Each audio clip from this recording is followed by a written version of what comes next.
How to fix Telegram not loading images and videos. Hi everyone, welcome back to our channel. This is Rose and without further ado, let's get started. So first, open Telegram app on your device. Now navigate to 3-bar menu icon at top left corner. Then from the menu bar, select Settings.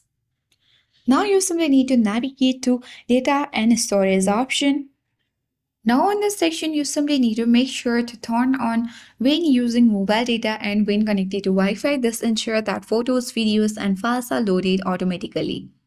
So if you have enabled the settings but images and videos are still not loading, check if your Wi-Fi connection is slow. If it is, you can switch to mobile data. Conversely, if mobile data is slow, try connecting to a different Wi-Fi network.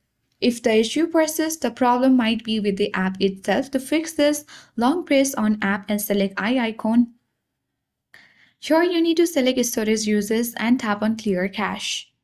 So don't worry, by following all the steps, you can easily fix Telegram not loading images and videos. I hope this guide was helpful. If it was, then do like, share, comment, and don't forget to subscribe.